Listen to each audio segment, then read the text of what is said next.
왜 맡기고 사나라는 제목으로 하나님 말씀 증거하도록 하겠습니다. 성경을 보면은 크나큰 주제가 두 개가 있습니다. 하나는 창조고 또 하나는 구원입니다. 이걸 신학으로 말하다 그러면 창조 신학이 있고 구원 신학이 있습니다. 창조는 뭐죠? 하나님 형상대로 인간 만든 거 아니에요. 그리고 온 세상 만든 거 아닙니까? 절적입니다. 최고를 만드셨습니다. 완벽합니다. 근데 문제는 뭐죠? 인간이 타락을 했습니다. 그래서 스스로 구원을 못 하잖아요. 그래서 인간을 건지기 위해서 이제 구원이 나오는 거예요. 구원은 예수님이 구원이죠. 복음이 구원이죠. 십자가가 구원이죠. 그래서 구원 신학의 핵심은 예수, 십자가, 복음, 그거 다 동의합니다. 그러므로 이 원칙이 다릅니다. 핵심이 창조 신학에서 강조하는 것은 우리 다 아는 얘기죠. 심은 대로 거둔다. 이게 창조 신학의 원리입니다. 그래서 이거 창조 원리라고 그러잖아요. 그럼 구원 신학에서 핵심은 무엇이냐? 은혜입니다. 은혜로 구원받는다. 내가 할 일 없다. 그 구원 신학이 그런 거예요. 그래서 창조 신학에서의 가장 큰 죄는 뭐냐? 게으름입니다. 게으르지 말라 그런 거예요. 그리고 구원 신학에서의 가장 큰 죄는 믿지 않는 겁니다. 그래서 다 악인 뭐 이런 거 다 믿지 않는 걸 악인이라고 그러고 믿는 사람 의인이라고 그러는 거예요. 믿음, 믿지 않는 거.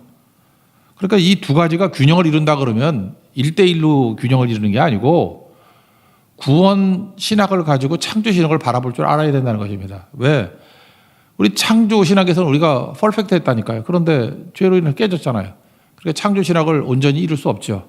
구원 받은 백성만이 창조 질서를 다시 회복할 수 있다. 그런 접근이니까 이게 다르겠죠. 그래서 구약을 보거나 또는 창조 신학을 볼 때에 인과관계를 보면 안 된다는 것입니다. 일반적으로 인과관계가 맞긴 맞죠. 원인이 있어야 결과가 있는 거 아니에요. 근데 원인과 결과가 이게 맞지가 않는다니까요. 인간이 타락함으로 말미암아.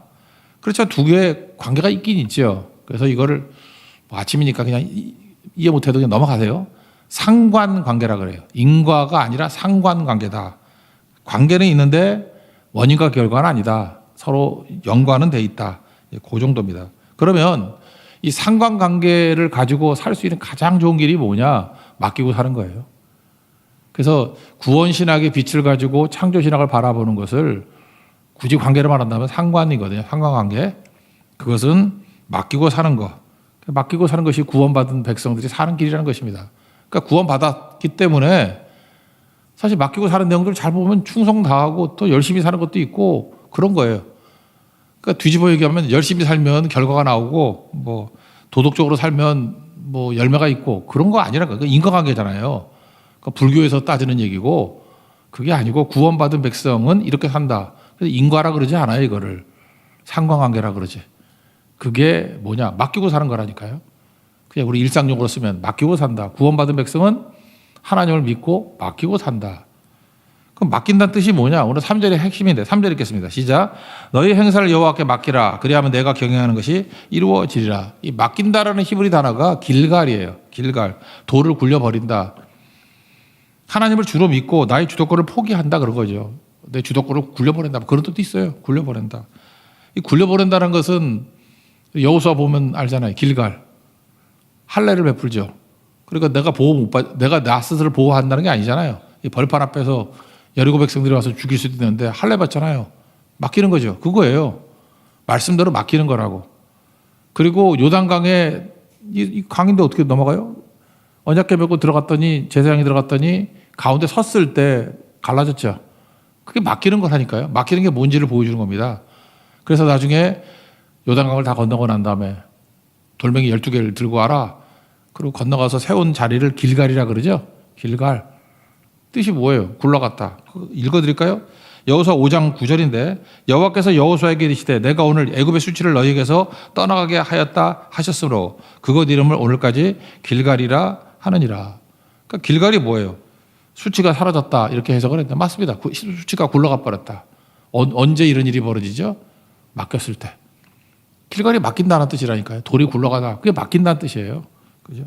너의 행사를 다 여호와께 맡기라. 내가 쥐고 있지 말고 다 굴려보내라. 하나님이 잡는 거다. 맡기는 거라는 거예요. 그러니까 살든지 죽든지 주 뜻대로 되기를 원합니다. 라고 하는 얘기. 그러니까 이거 길갈이라는 게 맡긴다는 뜻이라는 것만 알고 있어도 구약에 나오는 뭐 대부분의 내용들은 파악이 된다고 생각을 합니다. 이 맡긴다는 게 뭐냐? 이게 제가 제일 좋아하는 시편인데 왜 좋아하느냐? 짧아서 좋아해요. 외우기 쉽고. 이건 우리 성도들 한번 외웠으면 좋겠고 이거로도 노래를 한번 만들었으면 좋겠어요.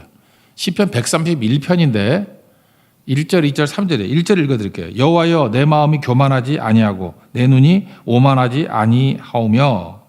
그러니까 내가 교만하지 않기를 원합니다. 오만하지 않습니다. 그리고 나한테 뭐라고 하냐. 내가 큰 일과 감당하지 못할 놀라운 일을 하려고 힘쓰지 아니하니이다. 그러니까 뭐 억지로 살지 않는다는 거예요. 내가 큰 인물 되겠어요. 큰일 할 거예요. 감당하지 못할 놀라운 일 할 거예요. 우리 다 그러고 살잖아요. 그걸 뭐라고 포장해요? 꿈이다 그러고 비전이라고 그러고. 다윗은 이렇게 얘기 안 해요. 이게 성전에 올라가는 노래거든요. 나 이렇게 안 산다는 거예요. 이렇게 안 살아요. 나 큰일 안 하고요. 뭐 큰일 그런 거 추구하지 않고요.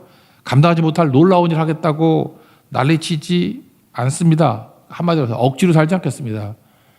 이게 비전이라고 포장을 하지만 실질은 욕심이거든요. 자기 욕심인데 욕심을 가지고 이렇게 포장하잖아요. 그러면 이거 아닌 반대말이 뭐냐? 2절이에요. 실로 내가 내 영혼으로 고요하고 평안하게 하기를 젖된 아이가 그의 어머니 품에 있음 같게 하였나니 내 영혼이 젖된 아이와 같도다. 그러니까 우리 크리스찬의 모습은 어떤 모습이냐면 엄마에게 다 맡겨버리는 엄마 품속에서 평온함을 누리는 젖된 아기 같은 모습이에요. 그러니까 예수님이 뭐라 그래요? 천국은 누가 간다고요? 어린아이 같은 자가 간다고요. 그러니까 젖된 아기같이 엄마를 의지하듯이 엄마에게 다 맡기잖아요. 그게 크리스찬의 모습이라는 것입니다. 반면에 내가 큰일 할 거야, 뭐 감당하지 못할 엄청난 일 할 거야 하는 것들은 대단해 보이지만 그거 아니라는 거예요. 그게 네 욕심이지. 그게 무슨 하나님의 자녀들이 갖는 모습이냐? 근데 우린 크리스찬이라 그러는데 상당수가 비전을 포장해가지고 자기 욕심 갖고 막 얘기하고 그래요. 아, 교회들마다 맨날 무슨 놈의 비전 센터가 이렇게 많은지. 내가 가서 비전 센터 그러다 다 싸움이나 하고 그러다. 비전 센터 짓다가 무슨 비전이 있어요? 교회가 무슨 비전이야? 하나님 뜻대로 순종하는 거지. 그렇죠? 주님이 이끄신 대로 가는 거지. 그래서 교회가요, 잠깐만 인간의 욕심을 비전으로 포장하고 꿈으로 포장하고 이러다 보면은 하나님 그때마다 이렇게 브레이크를 걸더라고. 브레이크를 걸어가지고 다 박살내 버려가지고 엎드리는 거죠. 젖된 아기같이 주님, 나 다 죽습니다. 내 힘이 없습니다. 이러다 교회 망합니다. 안 망해요, 교회는. 인간이 만든 교회가 무너지는 거지. 교회같이 보이는 게 무너지는 거지. 그러다가 다시 젖된 아기같이 되는 거예요. 불쌍히 여겨주세요. 나는 죄인입니다. 그럼 다시 부흥이 일어나고. 언제까지 이래요? 3절. 이스라엘아 지금부터 영원까지 여호와를 바랄지어다. 그러니까 어린아이 사는 게 뭐예요? 지금부터 영원까지. 그래서 어떤 사람이 믿음이 좋은 사람이냐면 딱 보는데 나이가 60이 넘었어.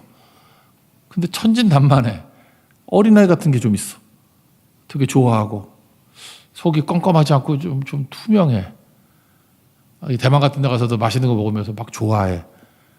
나 그럴 때 귀엽더라고요. 그죠? 야, 저기 젖던 아이 같은 모습이구나. 그리고 기뻐하고 한 영혼이 오는 걸 기뻐하고. 우리 그런 존재잖아요. 뭐가 그렇게 복잡해요. 근데 항상 교만하고 오만하고 자기 뜻이 강하고 맨날 큰일 한다 그러고 감당하지 못할 놀라운 일 한다 그러고. 여러분 이거 휴가 기간에 시편 이거 하나라도 외우세요. 131편 1, 2, 3절 세 절밖에 안 되니까. 특별히 뭔가 이렇게 작당하는 인생을 사는 분들 있죠. 맨날 뭐 작당을 해야 속이 시원하신 분들. 이거 외우라고요. 젖된 아이 같은 모습. 그게 제일 중요한 거죠. 젊은이들도 미칠라 그래요. 그죠? 맨날 꿈이 뭐냐. 그러니까 명절 때 안 가지. 결혼 언제 하냐. 뭐 직업이 뭐냐. 또 그것도 못 해가지고 또 괜히 전화 걸어가지고 또 뭐 묻고 상처 주고. 제정신인지 보세요. 제정신인지. 하나님께 맡기고 너무 사랑한다면 기도하고 그러는 거예요. 정죄하고 잔소리하고 비판하고 그러는 게 아니고. 그게 크리스찬이거든요. 제가 얼마 전에 좀 웃긴 짧은 숏 짤을 하나 봤는데 딱 얼굴 봐도 공부 못하게 생기는 고등학생이야. 딱 보니 공부 못하게 생겼어. 말투도 별로 그렇게 똑똑하지 못해. 근데 인터뷰를 하는 거예요. 꿈이 뭐예요? 그랬더니 그 아이가 뭐라 그러냐면 국회의원입니다. 그랬더니 이 외모하고 안 맞아. 그래서 진짜로? 네, 하고 싶어요. 왜? 그랬더니 국회의원은 그냥 놀고 먹는 것 같아서 너무 웃기더라고요. 그래서 반전이 되는데 역시나 그런 생각이 들더라고요. 꿈은 무슨 꿈이에요. 꿈이 아니라 하나님의 말씀 듣고요. 순종부터 배우세요. 우리는 꿈꾸는 존재가 아니에요. 순종부터 배우라고. 요셉 그려놓고 맨날 꿈이라 그러는데 요셉이 뭐 꿈을 꾼 거예요? 꿈을 준 거지 하나님이. 꿈을 준 거니까 그 꿈은 뭐예요? 말씀이지 그게 우리가 생각하는 꿈이냐고. 아 요셉이 오늘은 이 꿈 꿔야지. 그럼 극장이 되겠어요?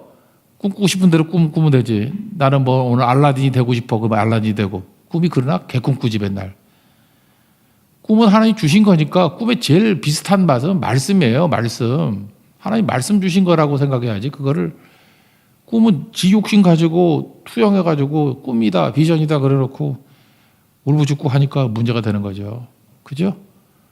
그러니까 맡기는 사람은 꿈꾸는 자가 아니라 말씀 듣고 순종하는 사람이라고요. 주님의 이끄심을 바라는 자라고. 맡긴다. 길갈. 내가 쥐고 있는 주도권을 다 돌 굴려버리듯이 굴려버린다. 그러니까 우리가 뭐 고삐를 놓는다 뭐 그런 건가요? 그죠? 손 놔버린다. 그래서 사람이 아프거나 뭐 깨지거나 망하거나 그때 비로소 길갈이에요. 굴려보내. 뭐 그렇게 남아있으면 그거 붙들고 난리친다고. 저는 우리 모든 성도들이 하나님께 맡김을 통해서 내 삶의 모든 것들이 굴러가서 하나님이 온전하게 일할 수 있는 능력이 종이 되기를 원합니다. 그럼 100배 열매를 거둡니다. 그게 크리스찬의 체험이에요. 맡긴다는 게 뭔지 알겠죠? 길갈. 굴려보낸다. 그럼 뭘 맡기겠냐는 거예요. 세 가지인데 모든 행사, 그게 3절이고 그 다음에 다른 사람들 뭐 나오죠 거기 뭐 악인들에 관한 거 나중에 돈 문제 이 세 가지 맡겨야 된다는 거예요. 차례대로 한번 적용 봅시다. 뭘 맡겨야 되느냐. 모든 행사예요. 모든 행사. 그 NIV 같은 데 보니까 3절인데 whatever you do 그랬어요. Commit to the Lord whatever you do. 우리가 많이 보는 뭐 NLT 같은 데는 commit your actions to the Lord. 모든 행동들. 그러니까 모든 행사죠. 3절 읽겠습니다. 시작. 너의 행사를 여호와께 맡기라. 그리하면 내가 경영하는 것이 이루어지리라. 그러니까 뭐예요? 모든 거죠. 모든 거. Whatever you do. 이거 하는 모든 것들. 뭐 영역이 없죠. 뭘 맡기는 거예요? 결과를 맡기는 거죠. 결과가 뭐예요? 끝을 맡기는 거죠. 그 영적인 크리스찬 아니에요? 끝은 하나님이 좋게 만드신다. 합력하여 선을 이룬다는 거 아니에요? 결과를 맡기는 거죠. 우리가 수고하죠. 수고하면 열매를 거둔다는 게 아니에요. 수고, 하나님이 맡겨주신 사명에 대해서 수고를 해요. 그러면 주님께서 끝을 좋게 만드시겠죠. 인과관계라고는 얘기 안 했어요. 인과관계 그러면 잠깐만 이게 율법주의가 된다고. 상관관계라고. 상관관계. 연관이 있어요. 우리가 피곤한 이유가 뭐죠? 일을 많이 해서 피곤한 사람이 누가 있습니까? 결과를 몰라서 피곤한 거지. 그러니까 맨날 불안한 거 아니에요. 나는 왜 이렇게 열심히 믿고 충성하는데 왜 안 되지? 뭐가 안 돼요? 과정이라니까요. 우리는 실패가 없어요. 과정이지. 그 믿음이 없는 거죠. 왜 내가 지금 헷갈리는 거예요? 어렵다고 헷갈려요? 어렵죠. 근데 끝이 좋잖아 나중에. 그렇지 않아요? 아, 이번에도 뭐 양궁 내가 어제 보니까 뭐 잘 쏘는 저하고 같은 전시성을 가진 어떤 자매가 쏘는데 그 멍청해 보이는 영국애한테 지대 1세트 막 흔들고 하다. 걔도 이상한 애야. 그 20초 안에 써야 되는데 10초는 놀고 있다가 갑자기 5, 4, 3, 2 그때 쏴. 저거 애가 왜 저러나. 근데 너무 잘 쏴 처음에는. 역시나 오래 못 가지. 나 이 얘기 잠깐만 왜 하는지 모르겠지만 결국 이기잖아요. 이기잖아. 그죠? 그럼 뭐 결과를 몰라서 그런데 그 믿음이 없는 거지. 결과를 우리가 왜 몰라? 최후 승리하죠 우리는. 예수 우리에게 승리를 이끌잖아요. 근데 뭐 결과를 몰라. 그래서 1절에 그러잖아요. 뭐 우리가 무슨 짓을 하든 간에 결과는 하나님 주신다잖아요. 1절 읽겠습니다. 시작. 마음의 경영은 사람에게 있어도 말의 응답은 여호와께로부터 나느니라. 결과가 하나님께 있다 그런 거죠. 계획은 사람이 세우고 결정은 하나님이 하신다. 그다음에 우리는 다 내가 결정 내리고 자기가 옳다고 생각해. 근데 하나님은 동기를 보신다는 거죠. 동기까지 보신. 2절 읽겠습니다. 시작. 사람의 행위가 자기 보기에는 모두 깨끗하여도 여호와는 심령을 감찰하시느니라. 그러니까 비전센터 세워놓고 욕심 투영하면서 하나님 그거 모르시겠어요? 그게 무슨 비전센터냐? 욕심센터지. 그런 거죠. 몇 년 전에 나왔던 책 중에 엄마 반성문이라는 게 있어요. 엄마 반성문. 초등학교 교장 선생님이거든요. 엄마가. 참 초등학교 교장 선생님이 엄마를 둔 아이는 얼마나 힘들까. 그러니까 아들 하나 딸 하나인데 엄친 딸로 키운 거예요. 엄친아 알죠? 엄마 친구 아들. 완벽한 애잖아. 엄마 친구 아들은 완벽하잖아. 옆집 아이. 저도 맨날 옆집 아이 보란 듯이. 그리고 이 엄마가 얼마나 철저한 엄마였냐면 하여튼 맨날 애 때리기도 때리는 거든 뭐 그냥 패는 게 아니라 뭐 사랑으로 팼겠지. 얼마나 용의주도한지 딱 나갔다 들어오면 옛날이니까 텔레비전 온도를 딱 잰대 손으로. 30분 봤구나. 그걸 어떻게 알지? 1시간 봤구나. 그러면 또 혼낸대. 그러니까 애가 못 사는 거예요. 어쨌든 애들이 달달 볶으니까 아들은 전교 1등 하고 그랬대요. 그러다가 고3 때 자퇴를 하겠다고 나온 거예요. 엄마한테. 나 학교 안 다녀요. 자퇴할래요. 근데 문제는 뭐냐. 이제 고3쯤 되니까 머리가 커져가지고 자퇴 안 시키면 옥상에서 뛰어내릴 거야.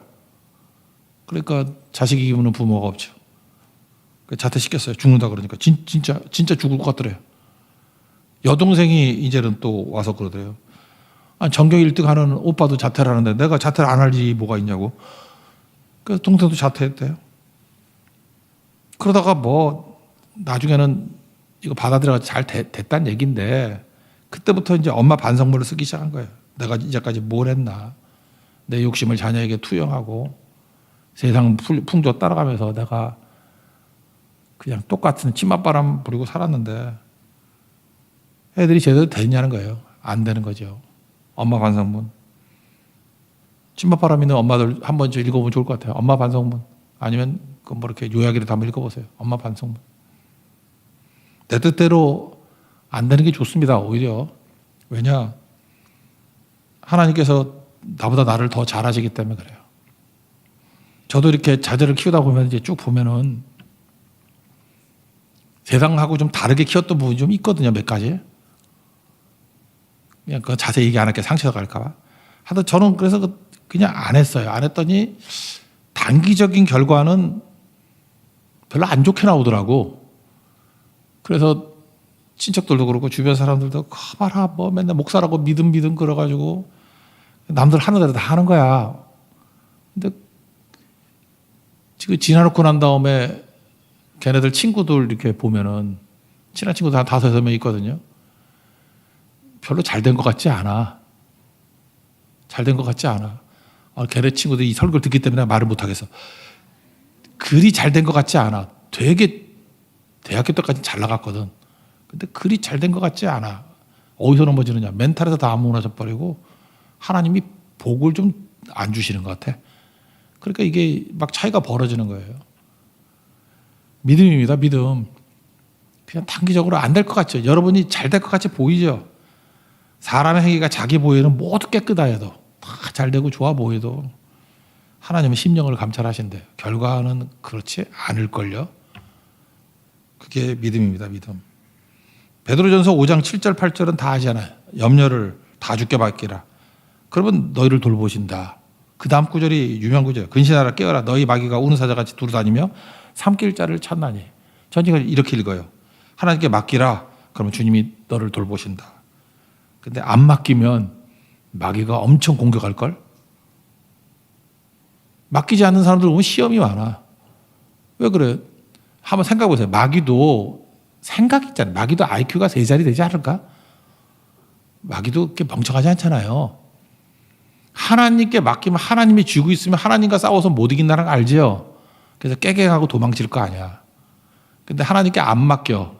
지 손으로 쥐고 있어. 꽉 쥐고 있어. 내가 내 자식 키울 거야. 내가 전교 1등 만들 거야. 내가. 마귀는 얼마나 쉽겠어. 기회다. 그러니까 우는 사자같이 딸마다 삼킬 짓을 하겠지.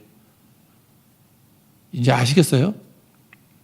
시험이 사라지는 건 간단해요. 여러분도 그래요. 뭐 이렇게 쥐고 있을 때 시험이 많아. 근데 다 내려놓고 주님께 맡깁니다. 불쌍히 여겨주세요. 그럼 옛날 시험같이 보이는 게 싹 사라져 버려요. 그리고 주님이 돌보셔서 되는 길이 있더라는 것입니다. 그럼 어떻게 살아야 돼요? 모든 행사예요. 그죠? Whatever you do. 어떤 일을 하든지 간에 그죠? 주님께 맡기라. 주님께서 돌봐주십니다. 두 번째, 뭘 맡겨야 되느냐? 모든 행사. 두 번째는 다른 사람들을 맡기는 거예요. 우리 주변에 악한 사람이 없으면 얼마나 좋을까? 이런 생각 안 해요? 잠깐 사람 때문에 고민하는 사람들이 있어. 내 주변에 사람을 왜 묵상을 해? 그냥 풍경으로 여기면 되지. 이게 기차 타고 지나가다 보면은 뭐 예쁜 돌도 있고 안 예쁜 돌도 있고 멋있는 나무도 있고 안 멋있는 나무도 있고 그거 욕하면서 가요? 나무야, 넌 그 꼴이 뭐니? 아유, 좀 부지런해야지. 게을러가지고 시들고 그렇게 떠들다가 배고파서 어떻게 가? 풍경이죠, 풍경. 그냥 지나가요. 다 풍경이라고. 다 필요하니까 하나님이 만드셨겠지. 우리 주변에 있는 사람도 마찬가지야. 내가 하나님이 아니잖아요. 선악과 먹어가 잠깐 판단하려고 그러지만 왜 살려두나? 왜 저런 사람을 만나게 해주시냐? 쓸모가 있다니까요. 쓸모가 유익해서 만나게 하신 거죠. 그러니까 하나님이 다 때에 맞게 필요해서 세우신 거라고. 4절 읽겠습니다. 시작. 여호와께서 온갖 것을 그 쓰임에 적당하게 지으셨나니 악인도 그 악한 날에 적당하게 하셨느니라. 이런 말이 있죠. 하나님은 악인에게서는 영광받지 않는다. 그러나 악인을 통해서는 영광받는다. 이 뜻이 되죠. 악인이 영광 돌리는 거는 없어요. 그죠? 악인을 통해서. 그러니까 바로 왕이 고집 부리는 걸 통해서 하는 영광 받으시죠. 고집 부리는 게 영광을 돌리는 건 아니잖아. 그런 거죠. 바벨론도 보세요. 바벨론도 이스라엘이 말씀 따라 있으면 진노의 막대기로 사용하잖아요. 그 사무엘서에 나온 같이 11기서구나. 사람 막대기와 인생 채찍으로 다스리잖아요. 그죠? 그런 거.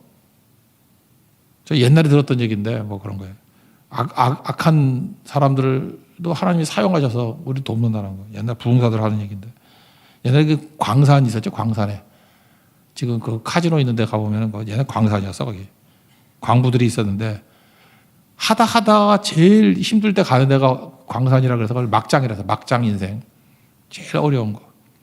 근데 거기 광부 중에 그 당시로는 제일 위험하고 제일 힘든 일을 하는 분들이었어요. 밥 먹을 때 꼭 기도하는 거야. 그러니까 주변의 사람들이 비웃죠. 야, 하나님이 있는데 너를 막장 인생으로 보내냐? 하나님이 계신다 그러면서 뭐가 감사하냐? 인생이 바닥까지 내려왔는데. 그래도 계속 기도하는 거예요. 진짜 다니엘과 같이. 핍박이 있더라도 그냥 기도하는 거예요. 근데 점심 때 밥을 먹으라고 그러는데 옛날에 도시락을 이렇게 뭐 보자기 같은 데 싸갖고 왔잖아요. 근데 기도하는 동안에 옆에 개가 지나가니까 도시락을 확 던져버린 거예요. 그러니까 개가 냄새를 알잖아요. 그죠? 보자기를 물고 지가 먹겠다고 뛰어가니까 아멘. 그때 개가 보이는 거야. 거기서 그랬더니 사람들이 박장대소하고 웃고 막 그러더라는 거예요. 야, 저거 봐라. 저 바보 같은 놈. 개가 물고 가는 저것도 밥이라고 먹으려고 그러냐. 그리고 뛰쳐나가는데 갱도가 무너져 버렸대. 옛날에 이거 할 때는 아멘 그랬는데, 그죠? 지금 아멘 그래야 되나? 기억이 나요. 그러면서 그 부흥사 목사님들이 맨날 그런 얘기를 했어. 이게 악인의 조롱도 하나님이 사용하셔서 건져주셨다. 그 생각이 나네. 이게 뭐 딱 이게 맞는 건 아니겠지만 우리 인생 가운데 그런 거 되게 많아요. 어떤 때 조롱당하고 방해하고 해서 길을 막아줌으로 말미암아 사는 길도 있죠. 자꾸 방해를 해. 그래서 비행기 못 타게 만들어서 안 탔더니 뭐 추락을 뭐 그런 것도 있잖아요. 그죠? 그러니까 우리 인생 가운데 얼마나 많겠어. 내가 내 인생을 알아요? 막는 것도 하나님의 은혜예요. 우린 그냥 일사천리로 뭐 되는 것만 다 되는 게 아니라는 거예요. 그거 잊지 말아야죠. 그러므로 다른 사람들에 대해서 하나님이 주관하고 계신다는 걸 잊지 말고 악한 사람이 악한 일 하는 이유가 뭐죠? 하나님이 도구적으로 쓰임받고 있는 거라고. 내가 저걸 통해서 하나님 메시지를 들어야 돼요. 그리고 다른 사람의 악함이 오히려 나를 건지는 힘이 될 수도 있어요. 하나님 지렛대로 생각할 수도 있다고.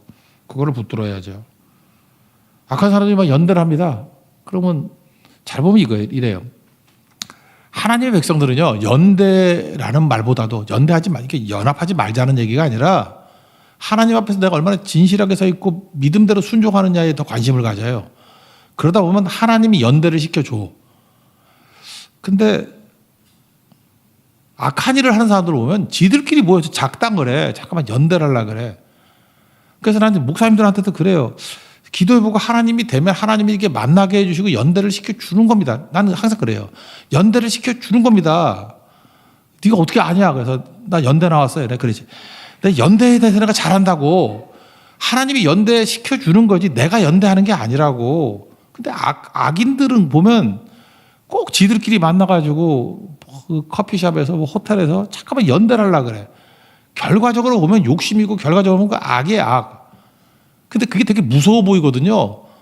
센 놈끼리 막 모이면 얼마나 세 보여요. 근데 결국 무너지더라고.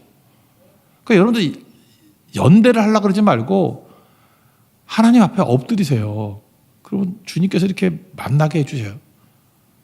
엘리야 보세요. 그 선지생도들 만나게 해주시고 바르게 무릎 꿇지 않은 7천들 결국 다 만나게 해주잖아요. 그 엘리야가 만난 거예요. 하나님 만나게 해주신 거지. 그래서 5절 읽겠어요. 5절 시작. 무릇 마음이 교만한 자를 여호와께서 미워하시나니 피차 손을 잡을지라도 벌을 면하지 못하리라. 연대한다고 되는 거 아니다. 이게 시편 21편, 시편 2편에 나오잖아요. 어찌 이방 나라들이 분노하며 민족들이 헛된 일을 허사를 경영하는고 세상의 군환들이 나서며 뭐 여호와 그 기름 부음 받은 자를 대적하고 우리가 그의 맨 것을 끊고 결박을 벗어버리자 하도다. 큰 소리 빵빵 치고 연대한다는 거예요. 그때 9절에 뭐라 그래요? 내가 철장으로 그들을 박살내버리겠다. 질그릇같이 부숴버리겠다. 그리고 나중에 12절 결론이 뭐예요? 우리가 할 일이 뭐예요? 그의 아들에게 입 맞추라. 그의 아들이 뭐예요? 예수님께 입 맞추라. 예수님 붙들고 예수님께 엎드려. 연대가 아니라는 거예요, 이게. 그 얘기를 하는 거죠. 그리고 예수님께 입 맞추고 예수님께 사랑하면 나머지는 주님이 알아서 해결해 준다는 거예요. 7절 읽겠습니다. 7절 시작. 사람의 행위가 여호와를 기쁘시게 하면 그 사람의 원수라도 그와 더불어 화목하게 하시느니라. 지금은 사라졌는데 옛날에는 이렇게 세로로 된 성경이 있었고 그 위에 관주 성경이라는 게 있었어.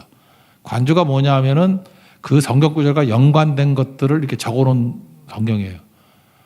관주 성경은 저는 꽤 있는데 어려서부터 성경을 다 모아놨기 때문에 관주 성경을 오래간만에 봤더니 요 구절에 대해서 관주 성경에 나와 있는 구절이 두 개더라고.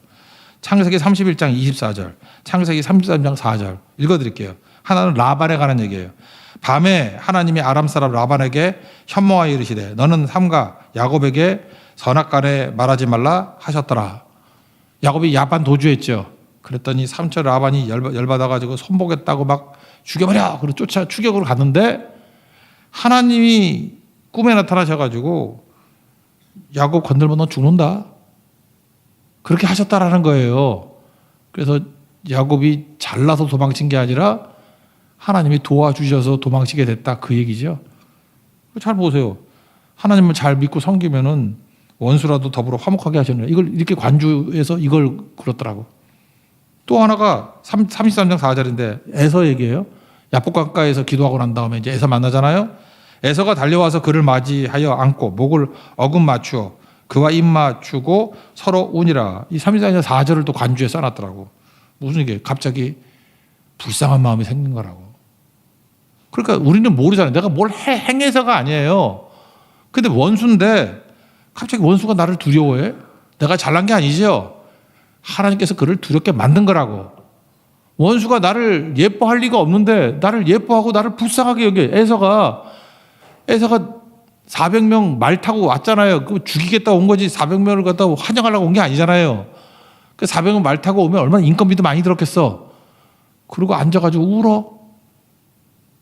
왜 그래요? 하나님 그렇게 만드셨으니까. 뭐 더 설명할 거 없죠. 그러니까 우리 인간관계에 너무 신경 쓰지 말고 다른 사람도 주님께 맡겨야 되는 거예요. 맡기는 영역 가운데 다른 사람을 맡겨야 돼요. 사람을 주님께 맡깁니다. 나 정죄하고 비판하고 내가 선악과 먹은 것 같이 내가 판단하지 않겠습니다. 이게 중요한 거예요. 마지막 세 번째 적용은 돈이죠. 돈 맡기라. 시간이 많이 갔네. 8절 읽겠습니다. 시작. 적은 소득이 공의를 경험하면 많은 소득이 불의를 경험할 것보다 나으니라. 뭐 빨리 말라고 그러지 말고 그냥 주님께 맡기라는 거예요. 맡기는 게 최고다. 그죠? 강아지 얘기했잖아요. 그 돈 추구하면 돈 못 잡아요. 꼬리같이 뱅뱅 돌고. 그런데 사명 충성하다 보면 강아지가 가면은 꼬리 따라오듯이 돈도 따라오고 뭐 다 따라오지 않겠어. 제가 볼 때 요즘에 이제 올림픽을 하는데 프랑스를 이렇게 묘사하더라고요. 유럽의 중국이라고. 재밌는 표현인 것 같아. 중국이 그 중화 사상이라는 게 뭐냐면 자기밖에 모르는 거 아니야. 교만하고 그래서 중국은 그래서 망하는 것 같아요. 주기마다 한 번씩. 프랑스도 그런 것 같아요. 프랑스도 유럽에서 제일 쪼다 하냐. 전쟁했다 그러면 프랑스가 이기는 거 봤어? 다 지고 맨날. 독일한테 깨지고 영국한테 깨지고 스페인한테 깨지고 이태리하고 싸워서만 이겨. 이태리 더 한심하지. 더 깨지고. 그러니까 유럽의 중국이라 그러지. 중국이 바보짓 한 거 한번 얘기해 볼까요? 만리장성이에요. 우리가 바보짓 하면 하나님이 힘줄 때 만리장성 쌓아. 이거는 부끄러움이에요. 제가 맨날 성 쌓는 교회가 있고 길 닦는 교회가 있다고. 로마는 길을 닦았는데 얘는 성을 쌓았다고. 성을 왜 쌓았죠? 중국인의 입장에서 놓고 보자고. 성을 왜 쌓았어요? 북쪽에 있는 오랑캐를 막기 위한 거예요. 오랑캐를. 그래서 자기 백성들 수십만 내지 수백만을 끌고 가서 노역으로 죽기도 하고. 그래서 만리장성이 세계에서 제일 긴 무덤이라 그러잖아. 얼마나 많이 죽었는지. 근데 한번 역사를 놓고 보세요. 북쪽에 있는 이민족이 만리장성 때문에 쳐들어오지 못했다. 그런 게 있어요, 없어요? 없어요. 돈만 주면 다 열어줬어. 그러니까 중국인은 한심해. 돈만 주면 다 열어줘. 그거를 만리장성을 쌓아. 바보짓이죠. 그러니까 일단은 멍청한 거야. 돈 주면 다 열어줘. 두 번째, 심리적인 실익도 없지만 심리적인 효과가 있어요. 만리장성 없을 때는 북쪽에 있는 사람들도 이웃인 줄 알잖아. 그런데 만리장성 싸우니까 나하고 담을 쌓아? 그럼 우린 적이네. 그래서 만리장성 쌓고 난 다음부터 이민족들이 침공이 심한 거예요. 그래서 뭐 여진족, 그 다음에 몽골, 거란, 나중에 또 여진이죠. 만주족 뭐 같은 데니까. 그래서 다 박살나잖아요. 그러니까 우리가 그렇게 산다고 돈 문제도 맞아요. 내 거 그러면서 이렇게 담 쌓으면요. 그걸로 역효과가 나타나요. 실익도 없고 돈 한다고 돈이 내게 머무는 것도 아니고 그게 나를 지키는 것도 아니에요. 오히려 대적만 많아진다고. 그러니까 보내야 돼요. 흘려보내는 거. 그게 되게 중요한 건데 이런 바보짓을 하는 거라고. 중국은 제가 볼 때 그래. 복음으로 박살이 나기 이전에 그들이 변화가 안 돼요. 지금. 내가 볼 때 그래. 복음으로 좀 더 고난의 시간이 더 있었어야 돼. 그래서 그 민족성이 다 바뀌어야 되는데 또 글로 돌아가잖아요. 한번 생각해 보세요. 자기들만 진짜고 동쪽에는 우리는 동이족이라 그러고 서융이라 그러고 북적이라 그러고 남만이라 그러고 그러니까 지금하고 똑같죠. 중국은 자기 주변에 있는 모든 사람이 다 대적이야. 그죠? 안 싸우는 데가 없잖아요. 우리하고도 별로 안 좋고 뭐 베트남하고도 안 좋고 서쪽하고도 안 좋고 북쪽은 뭐 어디야 몽골하고도 사이 안 좋고 러시아하고도 안 좋고 그러고 살아가 얘네들은 맨날 그러다가 힘 빠지면 또 죽고 우리가 그런 스피릿으로 살 수 있잖아요. 우리도 뭐 그런 거 영향 받지 않았어요? 그럼 무너진다라는 거예요. 이거 잊지 마시오. 하나님께 맡기고 살고 주신 거는 흘려보내는 거고 벽은 깨는 거고. 그래서 성 쌓는데 돈 쓰지 말고 돈 생기면 길 닦는데 돈 쓰십시오. 그러면 산다는 것입니다. 이 말씀으로 승리하는 하나님 종 되기를 축원합니다. 자리에 일어나겠습니다. 다시 모든 걸음 대신에 다시 한번 찬양합시다.